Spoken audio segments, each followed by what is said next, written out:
Fire up. ওকে, বসে পড়ুন।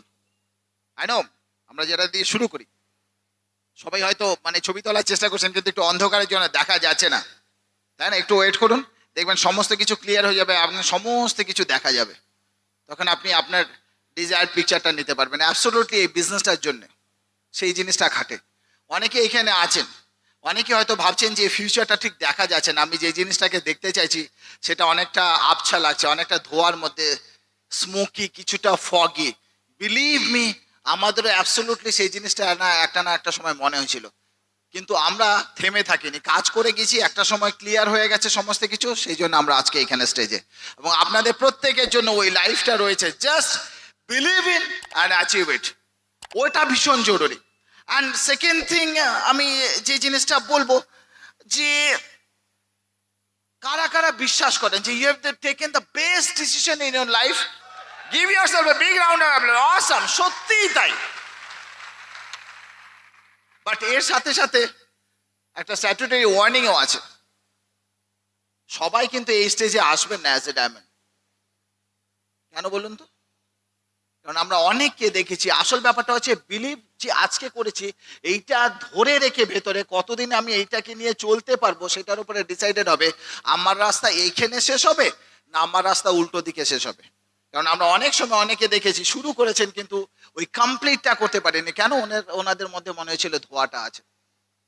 So that's why it is so very important যে living with your dream, শুধু স্বপ্ন দেখাটা বড় কথা না, লিভিং উইথ ইউর ড্রিম। প্রত্যেকটা মুহূর্তে আমি নিজের ওপরে সবচেয়ে বেশি নিজে বিশ্বাস করি। কে কি বললো কিছু আসে যায় না, কিন্তু আমি নিজেকে রেট কি করি সেটার উপরে ভীষণ আসে যায়। বলা হয় ব্রেন আমরা একদম ছোট্টবেলা থেকে ইউজ করা শিখে যাই, but absolutely perfectly brain use করতে হয়তো অনেকটা সময় লেগে যায়। আমি এই বিজনেসে শিখে গেছি কিভাবে করে তাড়াতাড়ি ইউজ করতে হয়।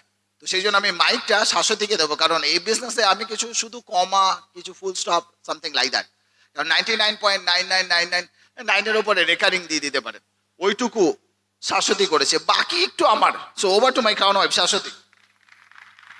Good evening. সো গত দুদিন ধরে আজকে সামার কনফারেন্সের লাস্ট সেশন, যারা প্রথমবারের জন্য এসেছেন তাদের প্রত্যেককে ওয়েলকাম জানাই। আর গত পরশু দিনই আমরা একটা ফ্যামিলি ভ্যাকেশন থেকে ফিরেছি। বেসিক্যালি আমরা লে লাদাখ গেছিলাম 1 তারিখ থেকে 9 তারিখ। তো বহুদিন আগে এটা বুক করেছিলাম ট্রিপটা। তখন অ্যাকচুয়ালি ট্রিপের বুকিংটা হয়েছিল 3rd জুন থেকে 11 জুন, মানে আজকে আমাদের ফেরার কথা ছিল। তারপর যখন সামার কনফারেন্স ডিক্লেয়ার্ড হলো, আমাদের তো পুরো বুঝতেই পারছেন কি অবস্থা। কারণ কোনোদিন লাস্ট 19 ইয়ার্সে আমরা কোনো ফাংশন মিস করি, সেখানে এসে আজকে একটা ফ্যামিলি ভ্যাকেশনের জন্য সামার কনফারেন্সের মতো একটা ফাংশন মিস করব, জাস্ট ভাবতেই পারছি না। তো আপলাইনরা সবাই জানতেন, সুভাষিস দাস সুজাতাদি, অসিতাভদা শ্বেতাদি, টিডি সুপর্ণা, ইভেন টিডি সুপর্ণা আমাদেরকে আমেরিকা থেকে ফোন করে পর্যন্ত বললেন, দেখ কিছু করার নেই, এতদিন আগে থেকে বুক করেছিস, at this stage after 19 years you deserve this. But কোথাও একটা যেন আমার আর কিরিটির একদম ভালো লাগছিল না। তো আমরা ঠিক করলাম, আমরা ফোন করলাম আমাদের ট্রিপ প্ল্যানারকে যে কোনোভাবে এটাকে অন্য কোনো ডেটে শিফট করা যায় কিনা। তোরা বললো যে এখন কোনো কোথাও ভ্যাকেন্সি নেই। তখন আমরা ঠিক করলাম ক্যান্সেল করব। তো বললো ম্যাম এখন যদি ক্যান্সেল করেন আপনারা প্রায় কিছুই ফেরত পাবেন না। ঠিক আছে, সেটা কোনো ব্যাপার না, কারণ আমরা এই অবস্থায় এসে সামার কনফারেন্স মিস করব এটাকে কখনো আমরা এফোর্ড করতে পারবো না। বাট যাই হোক, যখন শুনলাম যে কিছুই ফেরত পাবো না, আমরা একটু ডিলে করতে শুরু করলাম। আর রোজ সকালে আমার একটা কাজ ছিল, ফোন করে ট্রিপ প্ল্যানারকে জিজ্ঞেস করা যে আচ্ছা ওই 1 থেকে 9 যে একটা আপনাদের আছে না ট্রিপ, ওখানে কি কোনো ক্যান্সেলেশন হয়েছে? প্রথম দিকে তো মেয়েটি রীতিমতো রেগে যেত যে ম্যাম না, কোনো ক্যান্সেলেশন কেন হবে?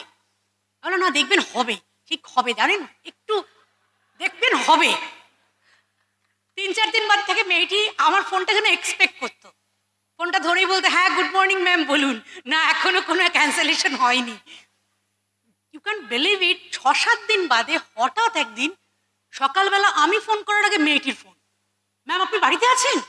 প্রচণ্ড এক্সাইটেড, হ্যাঁ এক্ষুনি মেল খুলুন, আপনাকে কনসেন্ট লেটার পাঠিয়েছি, এক্ষুনি উত্তর পাঠান। 1 থেকে 9 তারিখের ট্রিপের 3 জন ফ্যামিলি মেম্বারের একটা গ্রুপ ক্যান্সেল করেছে, আর আমরাও 3 জন। এটা কিন্তু ব্যবসা থেকে শিখেছি যে মানে যে কোনো যুদ্ধে হেরে যাওয়ার আগে হেরে যেও না। ওকে, সো আমরা কিন্তু এই যে পজিটিভ এক্সপেকটেশন, এই যে সেলফ ইমেজ বলুন বা এই যে হোয়াট এভার, 19 বছর আগে কি এরকম ছিলাম? একদমই ছিলাম না। অসিতাবদা তো আরো মানে মজা করে বলতেন যে শোনো, কথাটা কিন্তু পশ 4, পশ 3ও নয়, পশ 5ও নয়, মানে কমানোও যাবে না, বাড়ানোও যাবে না। যাই হোক, আমরাও বিজনেসটা শুরু করেছিলাম, খুব চেষ্টা করতাম পশ্চার মেনটেন করার। দু একটা গল্প বলি তাহলে বুঝতে পারবেন। অভিজিৎ সাগরিকা ডায়মন্ড বসে আছে, অভিজিৎকে প্ল্যান দেখাতে গেছি, প্রথম প্রশ্ন অভিজিতের, ফেসে যাবো না তো রে? ভেবে দেখুন, ডায়মন্ডরাও কিন্তু এরকম প্রশ্ন করে, মিলে যাচ্ছে না? আমি বললাম যে পশ্চার রাগ দেখাতে হবে। মনে মনে ভাবছি যে আমার প্রশ্নও তাই। তো আমি বললাম যে কি মনে হয়, আমি তো জয়েন করে গেছি, ফেসে গেছি কি? বলে কি জানি। বললাম আচ্ছা, আমাকে কি দেখে কি মনে হচ্ছে, খুব দুঃখী না সুখী? না, বেশ হাসি হাসিই তো লাগছে তোকে। দেখ, ফেসে গিয়ে যদি হাসা যায় তাহলে ফেসে যাওয়া ভালো নয় কি? চল দুজন মিলেই ফেসে যাই বিজনেসটাতে। জয়েন করে গেছে, আর কিছু বলার নেই। আমার আরেক ডাউনলাইন পার্থ দেবিকা, সামনেই বসে আছে পার্থ। পার্থ জয় প্রথম প্ল্যান দেখাচ্ছি, মানে আমার প্রথম কয়েকজন প্ল্যান শোয়ারের মধ্যে পার্থ ছিল। তখন আমার টিমে কেউ জয়েন করেনি, 1 পয়সা রোজগার নেই। পার্থর প্রথম প্রশ্ন, ক টাকা রোজগার করিস তুই? এবার আমি যদি বলি আমি 1 পয়সাও করি না, পার্থ তো জয়েন করবেই না। আবার আগেইন পশ্চাৎ বললাম, ঠিক আপলাইনরা আমাকে যেভাবে গাইড করছে বুঝলি, আমি দেখেছি এবছর আমার মোটামুটি 1/2 crore টার্নওভার হচ্ছে। 1/2 crore, কিন্তু মিথ্যা কথা বলিনি কিন্তু। দেখুন অঙ্কটা সহজ। এখন আমি 0, এবছরের শেষে 10,000-এ পৌঁছবো। তাহলে অ্যাভারেজ কত হলো? 5,000। 5,000 ইন্টু 76, ওটাকে 80 করে দিন, তার মানে কত? 40 লাখ। 1/2 crore কাছাকাছি তো হলো। পার্থ বললো বাহ দারুণ তো, এক্সাইটেড। দেবিকাকে ফোন, শাশ্বতী কিছু একটা করছে, এবছরের মধ্যে ওর টার্নওভার 1/2 crore, আমিও করছি। দেবিকাও কি আর মানা করি নাকি? এইবার পার্থ জয়েন করে প্রথম প্রশ্ন, হ্যাঁ রে, আমি যে কালকে কাউকে প্ল্যান দেখাতে যাব, সে যদি আমায় প্রশ্ন করে আমার তো 1 পয়সা রোজগার নেই, আমি কি বলবো? কেন এটাই বলবি মানে? বললাম হ্যাঁ। বলি এখন অঙ্কটা বলে দিলাম, ও পুরো এক্সাইটেড। নাও সি, বেসিক্যালি ব্যাপারটা কি? ব্যাপারটা হচ্ছে আমার মধ্যে এনথুজিয়াজম আর আমার মধ্যে একটা পজিটিভ এক্সপেকটেশন, এই দুটো থাকাটা খুব দরকার। পশ্চাৎ মানে কিন্তু সবসময় দেখানোর কিছু ব্যাপার নেই। I should have a very positive expectation of each and every work I am performing, এবং at the same time আমার মধ্যে একটা অসম্ভব এনথুজিয়াজম থাকবে। আর এই দুটো জিনিসকে ট্রান্সফার করা আমার প্রসপেক্ট বা আমার কাস্টমারের মধ্যে, এটাই আমার কাজ। কারণ মনে রাখবেন, যাকে প্ল্যান দেখাতে গেছি বা যাকে প্রোডাক্ট দিতে গেছি, তার মধ্যেও কিন্তু একটা ভয় কাজ করে। কি ভয়? Fear of losing. আর আমার মধ্যে কি ভয় কাজ করে? Fear of rejection. যদি না বলে, না শুনতে কারোর ভালো লাগে না। দুটো ভীতু মানুষ যখন একে অন্যকে মিট করে, তখন সিচুয়েশনটা কি হয়? Lose lose. কিন্তু সেই দুটো মানুষই যখন, এবার দেখুন, আমার প্রসপেক্ট বা আমার কাস্টমারকে তো আমি এক্সপেক্ট করতে পারি না যে সে খুব পজিটিভ ওয়েতে আমাকে মিট করবে। তো আমি কি করতে পারি? আমি পজিটিভ হতে পারি এবং আমার ভেতরের পজিটিভিটিটাকে তার মধ্যে ট্রান্সফার করতে পারি, তাকে কমফোর্টেবল বানাতে পারি। তাহলে কি হবে বলুন তো? তখন যখন দুটো মানুষ মিট করে, তখন কিন্তু একটা উইন উইন সিচুয়েশন হয়। এটা ঠাকুরের কথা, যে সবসময় যে আমরা হারবো বা জিতবো তা নয়, কিন্তু যেন ছাপটা রেখে যেতে পারি। একটা গল্প বলে আমি শেষ করব। একটা অফিসে 2 বান্ধবীর মধ্যে গল্প হচ্ছে। তো এক বান্ধবী আরেক বান্ধবীকে বলছে যে হাউ ইজ লাইফ। ওকে বলছে আর বলিস না, পুরো বোরিং। হাজবেন্ড বাড়িতে ফেরে অফিস থেকে, খায় আর ঘুমিয়ে পড়ে, লাইফ বলে আর কিছু নেই। তোর? আমার তো অসাধারণ। হাজবেন্ড বাড়িতে ফেরে, আমাকে রোজ রাতে ডিনার করতে বাইরে নিয়ে যায়। ডিনারের পর আমরা হাতে হাত দিয়ে হেঁটে হেঁটে অনেকটা রাস্তা বাড়িতে ফিরি। তারপর ও বাড়ি এসে কি করে জানিস? ওটা বাড়ি মোমবাতি জ্বালায়। তারপর আমরা অনেকক্ষণ বসে বসে গল্প করি, তারপর ঘুমোতে যাই। কি রোমান্টিক লাইফ! বলছে হ্যাঁ। এদিকে এদের দুজনের হাজবেন্ড আবার একসাথে চাকরি করে, ওদের মধ্যেও কথোপকথন হচ্ছে হাউ ইজ লাইফ। এই হাজবেন্ড বলছে অসাম, এত লক্ষ্মীমন্ত বউ পেয়েছি কি বলবো, বাড়ি ফিরি, খাবার রেডি, খাই, বিছানা রেডি, ঘুমোই। বলছে আর তোর? বলছে ঠিক উল্টো, একেবারে অকমণ্ডের ঢেকি, বাড়ি ফিরি, এক ফোঁটা রান্না বান্না কিচ্ছু রেডি থাকে না, তখন কি রাগ করবো, ঝগড়া করবো, আরো অশান্তি বাড়াবে? তার থেকে সঙ্গে নিয়ে গিয়ে বাইরে ডিনার করি। আর ওই ডিনার খেতে গিয়ে মোটামুটি ফতুর, বাড়ি ফেরার টাকা থাকে না, তখন কি আর বলবো যে ট্যাক্সি ভাড়া দেওয়ার পয়সা নেই? তখন বলি চলো হাতে হাত রেখে হেঁটে হেঁটে বাড়ি যাই। এইবার এসে দেখি তিনি সারাদিন ঘরে বসেছিলেন, ইলেকট্রিক বিলটাও ভরতে পারেননি, দিয়েছে লাইন কেটে। তখন আর কি করা, সারা বাড়ি মোমবাতি জ্বালাই, একটু গল্প গুজব করে শুয়ে পড়ি। দেখুন, রিয়ালিটি যাই হোক না কেন, পশ্চার কিন্তু মেনটেন করতেই হবে। আর এখানে তো অসাধারণ রিয়ালিটি, অসাধারণ বিজনেস, অসাধারণ কোম্পানি, অসাধারণ প্রোডাক্ট। আসুন আমরা দারুণ পশ্চার মেনটেন করি, সেলফ ইমেজ বাড়াই এবং দারুণভাবে সাকসেস পাই। Wish you all the best and over to my crown husband Kirit. অসম। বললাম না কাজ সহজ হয়ে যাবে আমার। নাও, প্রথম যে জিনিসটা আমি বলবো, what is on the top of your brain. সারাক্ষণ আমার মাথায় কি চিন্তা চলে? বিজনেস করছি সেটা বড় কথা না, কি চিন্তা মাথায় নিয়ে চলছি, ফিউচারে নিজেকে কোথায় আমি প্রজেক্ট করছি, ওটা ভীষণ ইম্পর্টেন্ট। কেন বলুন তো? আপনার ব্রেইনও সার্চ ইঞ্জিন। আলটিমেটলি আপনি যেটা চাইছেন না ভেতরে ভেতরে, একটা না একটা দিন সেই জিনিসটা পাবেন। সেই জন্য ভীষণ ইম্পর্টেন্ট যে আমার মাথায় কি চলছে। বিজনেসে থাকা, বিজনেসের পিন আজকে বড় কথা না, কিন্তু আমি কোথায় যাব সেটা সবসময় ওই জিনিসটার উপরে ডিপেন্ড করবে। আমার সেলফ ইমেজ, আমি নিজেকে কতটা রেট করছি। ঠিক আপনি আপনার ডেস্টিনেশনে পৌঁছাবেন, আপনি ঠিক দেখতে পাবেন যে অ্যাবসলিউটলি ওই জায়গায় পৌঁছেছেন। দুদিন আগে হতে পারে, দুদিন পরে হতে পারে, কারো সার্চ ইঞ্জিন 4G তে চলতে পারে, কারো 3G তে, কারো 2G তে, কিন্তু আপনি পৌঁছবেন। সেই জন্য ভীষণ ইম্পর্ট্যান্ট মাথায় কি চিন্তা চলছে, ফিউচারে নিজেকে কোথায় প্রজেক্ট করছেন। একই বিজনেসে আছে, এক একজনের রেজাল্ট এক এক রকমের। কিন্তু আমার বিজনেসটা ভীষণ ছোট, সেটা বড় কথা না। বড় হবে কি হবে না সেটা অন্য জিনিসের উপরে ডিপেন্ড করে। একটা শার্ককে যদি একটা ছোট্ট অ্যাকোরিয়ামের মধ্যে রেখে দেওয়া যায়, ওর সাইজ ওই অ্যাকোরিয়ামের থেকে বাড়বে না, ওর মধ্যেই থেকে যাবে। ওটাকে যদি আবার 2 বছর পরে ওখান থেকে নিয়ে গিয়ে সমুদ্রে ফেলে দেওয়া যায়, ও ওর নিজের পরিপূর্ণতা পাবে। অ্যাবসলিউটলি আমি কি আমার নিজের পেরিফেরিকে বড় করতে পারছি, সেইভাবে করে ভাবতে পারছি? সো এই বিজনেস কিন্তু সেই বিজনেস যেখানে আমি যতটা ভাবতে পারবো সেই পর্যন্ত পৌঁছবো। It's so very important. আরে তুমি বুঝতে পারছো না, অনেকের মনে হয় তুমি ডায়মন্ড হয়েছো সেই জন্য এই কথাটা বলছো। না না না না না না, আগে ওই আইডিয়াগুলো চেঞ্জ হয়েছে, তারপরে আমরা এখানে এসেছি। আপনি যদি কখনো কোনো খুব পুরনো মন্দির, মসজিদ বা গির্জায় যান, আপনি কি ওর আউটার বিউটির দিকে তাকান, বাইরের কি কন্ডিশন ওইটার দিকে তাকান না, ভেতরে যে অলমাইটি আছে, যে পাওয়ারটা আছে, আপনি ভাবেন যে ও আমার জন্য কি করতে পারে, সেটা নিয়ে ভাবেন। কোনটা? অ্যাবসলিউটলি এই বিজনেসে আজকে আপনার পিন কোনটা সেটা বড় কথা না, বড় কথা হচ্ছে আপনি কার সাথে আছেন, আর আপনার সাথে অলমাইটি ব্রিট ওয়ার্ল্ড আছে না নেই, সেটা হচ্ছে আসল। কারণ ওইটা আপনাকে চেঞ্জ করবে। আজকের চেহারা এই আসল চেহারা নয়, সমস্ত কিছু চেঞ্জ হবে, কিন্তু আমি কতটা নিজেকে ভেতরে ধরে রাখতে পারছি সেটা হচ্ছে আসল। কারণ best of the best business পেয়েছি, best of the best support system পেয়েছি, আর কি চাই?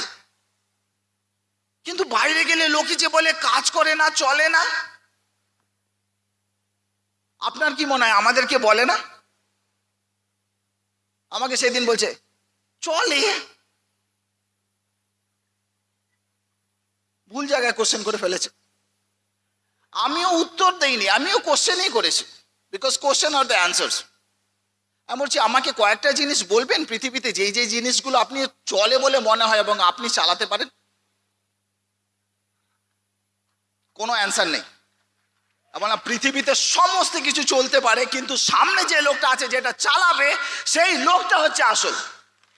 চালানেওয়ালা চাই, আসল লোক হচ্ছে কে চালাচ্ছে, তো ওইটা হচ্ছে আপনার সিটে বসা সেই লোকটা। সো বিলিভ দ্যাট, ওইটা ভাবুন সারাক্ষণ, ওইটা ভীষণ জরুরি, কারণ ওটাই আলটিমেটলি আপনাকে আপনার ডেস্টিনেশনে পৌঁছবে। দেখুন, আমি একটা জিনিস জানি, কিরিটি আমি অনেক লড়েছি, তুমি বলছো সমস্ত সিদ্ধি সমস্ত কিছু পড়েছি, কিন্তু এখন আমি সেই ডিজায়ার্ড লেভেল অফ সাকসেস পাইনি, কিচ্ছু আসে যায় না। আমি জানি আপনি আপনার পাস্ট চেঞ্জ করতে পারবেন না, ফিউচার আপনার হাতে আছে, ওটাকে রিরাইট করতে পারেন। আপনি আপনার স্টার্টিং পয়েন্ট কোনোদিনও চেঞ্জ করতে পারবেন না, কিন্তু কোথায় গিয়ে শেষ করবেন ওটা আপনার হাতে আছে, সবসময় ওটা আপনার হাতে আছে। এবং আপনি ওই জিনিসটা ভাবুন, স্টার্ট কোথায়, আজকে কোথায় সেটা না, কোথায় গিয়ে ফিনিশ করবো সেটা হচ্ছে আসল। Because finish matters. সবসময় বলা হয় it's not about the starting, it's all about the finish. That is so very important. তো আজকে কোথায় সমস্ত কিছু সেগুলো নিয়ে একদম ভাববেন না। দেখুন, একটা জিনিস মাথায় রাখবেন, কোনো সাডেন রাইজ, সারা পৃথিবীতে সাডেন রাইজ কোনো কিচ্ছুর হয় না। সূর্য যে ওঠে না, ওকেও উঠতে একটু সময় নিতে হয় যখন মধ্য গগনে হয়। আপনার ডায়মন্ড যেতে একটু সময় লাগবে না? কিরিটি, আমার তো কোনো হোলদোলই নেই টিমের মধ্যে, কোনো আওয়াজ নেই, কিচ্ছু নেই, চুপচাপ। অনেক সময় মনে হয় না কেমন বুকের ভেতরটা ফাঁকা ফাঁকা হয়ে যাচ্ছে। বলছো বদ্রে, আমাকে একটা জিনিস বলুন, একটা বীজ যখন মাটির নিচে থেকে আস্তে আস্তে গাছে পরিণত হয়, কোনো আওয়াজ হয়? একটা গাছ ওপর থেকে পড়ে গেলে আওয়াজ হয়? যখন তৈরি হয় না, কোনো আওয়াজ হয় না, ডিস্ট্রাকশনে আওয়াজ হয়। আপনারটা তৈরি হচ্ছে, আপনারটা তৈরি হচ্ছে। শুধু আপনার যে জিনিসটা দরকার না, একটা বীজও নিজেকে যখন তৈরি করে না, চারপাশ থেকে নিউট্রিয়েন্টস গ্যাদার করে। আপনাকে এই বিজনেসের নিউট্রিয়েন্টস হচ্ছে বিডব্লিউডব্লিউ সাপোর্ট সিস্টেম। আপনাকে ওইটাকে গ্যাদার করতে হবে একটু একটু করে, তারপরে আপনি ফুরে বেরোবেন। অনেকের মনে, কিরিটি তুমি বুঝতে পারছো না, সবাই তো আমাকে এমন প্রেশার দিচ্ছে, আমাকে তো মাটির নিচে ঢুকিয়ে দিচ্ছে। অনেকের মনে হয় আমাকে অ্যাবসলিউটলি, এই লাইনে অনেকে বলেছে আমাকে। আরে আপনি কেন অত ভয় পাচ্ছেন? যারা আপনাকে মাটির নিচে ঢুকিয়ে দেওয়ার চেষ্টা করছে তারা জানে না যে আপনি বীজ, মাটি ফুঁড়ে গাছ হয়ে বেরোবেন, কিচ্ছু আসে যায় না। ওরা ওই জিনিসটা জানে না, কিন্তু আপনি নিজে ওই জিনিসটা বিশ্বাস করেন কি করেন না, সেটার উপরে আপনার ফিউচার ডিপেন্ড করে। So that's why it is so very important. ছোট্ট ছোট্ট জিনিস জানেন তো, সামান্য একটু একটু করে ওই জিনিসটাকে মাথায় রাখতে হবে। একটা জিনিস মাথায় রাখবেন, আমার স্বপ্ন, আমাদের ড্রিমস মাঝে মধ্যে ধাক্কা খাবে। ইটস লাইক আমাদের নখ আর চুলের মতো। আপনি কাটুন, আবার বাড়বে না, আবার বাড়বে, কিচ্ছু আসে যায় না। ও একটু কমবে মাঝে মধ্যে, কিচ্ছু আসে যায় না, আবার ঠিক বাড়বে। ঠিক আবার আপনি আমার সমস্ত কিছু নিয়ে আবার আপনি এইখানে সেই পাওয়ারটা ভেতর থেকে পাবেন। শুধু নিজেকে না একটু একটু করে আটকাতে হবে, একটু একটু করে। কেন আমি এই জিনিসটাকে বলছি? সবসময় একটা জিনিস মাথায় রাখবেন যে কখনো সমস্ত কিছু স্মুথ হয়ে যাবে না। এই যে আপনারা এসেছেন, অনেকে অনেক দূর থেকে এসেছেন, আমি দেখতে পাচ্ছি অনেকে, হ্যাঁ, অনেকে হয়তো কাছাকাছি থেকে এসে না। আপনারা যখন এসেছেন পুরো রাস্তায় আর কিছু ছিল না তো, উল্টো দিক থেকে গাড়ি ঘোড়া কিছু ছিল না, তাই তো না? ছিল। সারাক্ষণ ঠুকতে ঠুকতে এসছেন, ঠুকতে ঠুকতে যাবেন না। প্রত্যেকটা মুহূর্তে কাটিয়ে কাটিয়ে কিভাবে করে এগিয়ে যাওয়া যায় সেটা ভেবেছেন? কোনটা? না ঠোকার কথা ভেবেছেন? দু চারজন তো এমন ভাবে আপনার দিকে আসে, মনে হয় বাড়ি থেকে বলেই বেরিয়েছে আজকে আর ফিরবো না। তাকেও কাটিয়েছেন না কাটাননি আপনি? হ্যাঁ, দু চারটে বলেছেন বাণী, কিন্তু আপনি কাটিয়েছেন। এই বিজনেস যে প্রত্যেকটা মুহূর্তে আপনি ওই কাটাতে কাটাতে কাটাতে কাটাতে একটা না একটা সময় আপনার রাস্তা হচ্ছে, ডেস্টিনেশন হচ্ছে এটা, আপনি চলে আসবেন, কিচ্ছু আসে যায় না। দেখুন, চ্যালেঞ্জেস চলে যাবে না, কোনোদিনও থাকবে। বৃষ্টি হয় না, বৃষ্টি আজকেও হয়েছে। বৃষ্টি হলে আমরা কি করি? ছাতা বের করি না? তো ছাতা বের করলে বৃষ্টি বন্ধ হয়ে যায় তো? ছাতা বের করলে বৃষ্টি বন্ধ হয় না, কিন্তু ওর মধ্যে আপনি একটু কমফোর্টেবলি দাঁড়িয়ে থাকতে পারেন, ওয়েট করতে পারেন তো? অ্যাবসলিউটলি আপনার সেলফ ইমেজ হচ্ছে সেই জিনিসটা। চ্যালেঞ্জে শেষ হয়ে যাবে না, ও আপনাকে ঠিক ওর মধ্যে থেকে কিভাবে করে কমফোর্টেবলি আপনি আপনার ডেস্টিনেশনে পৌঁছতে পারেন সেটার ব্যবস্থা করে দেবে। প্রবলেম কোনোদিনও যাবে না, ওটা থাকবে, সব সময় থাকবে, চ্যালেঞ্জেস থাকবে একটু একটু করে। একটা জিনিস মাথায় রাখবেন, সমস্ত কিছু যদি ভেতরের সমস্ত ইচ্ছেটা ডিপ রুটেড হয় না, বলা হয় when root goes deep you don't need to fear about the wind। কত বড় ঝড় আসছে কিছু আসে যায় না যদি রুট অনেক ডিপে থাকে। তো আপনি ভাবুন যে আপনার রুট ডিপে যাচ্ছে না, সেটা হচ্ছে আসল। কিন্তু লোককে খালি হার্ট করার চেষ্টা করে, কিচ্ছু আসে যায় না। তাদেরকে এইভাবে করে ট্রিট করুন, এমানি পেপার, স্যান্ড পেপার, আপনাকে ঘষে ঘষে ঘষে ঘষে ঘষে ঘষে স্মুথ করছে। আলটিমেটলি ওরা নিজেরা ইউজলেস হবে। অ্যাবসলিউটলি তাই, দেখবেন ওদেরকে আলটিমেটলি ফেলে দেওয়া হয়। কেন এই সমস্ত জিনিস ভাবছেন? একটা জিনিস মাথায় রাখবে, সবসময় আমি এই জিনিসটাকে বিশ্বাস করি যে একটা পাখি যখন একটা ডালে বসে না, ও ওই জিনিসটার উপরে টেনশন নেয় না যে ডালটা আমার ভার নিতে পারবে কি পারবে না, শক্ত কি শক্ত না। ও একটা জিনিস জানে, কি বলুন তো, আমার দুটো ডানা আছে, এই ডাল যদি ভেঙেও যায় না, আমি আমার ডানায় ভর করে অন্য কোথাও যেতে পারবো। সো বিশ্বাস করুন আপনার নিজের পাওয়ারের ভেতরে। জাস্ট আমি একটা স্টোরি দিয়ে শেষ করে দেবো। It is the irritation of life that creates a pearl. সমুদ্রে সমস্ত ঝিনুকের মধ্যে পার্ল হয় না, জানেন তো, মুক্ত হয় না। কোনটার মধ্যে মুক্ত হয় জানেন তো? যেটার মধ্যে একটা বালি ঢুকে যায়। কেন? চোখের মধ্যে বালি পড়লে চোখ দিয়ে জল পড়ে না সাথে সাথে? অ্যাবসলিউটলি। ঝিনুকের মধ্যে যখন পড়ে, ওর মধ্যে থেকে স্যালাইভা বের করে ওইটাকে কোটিং করার চেষ্টা করে।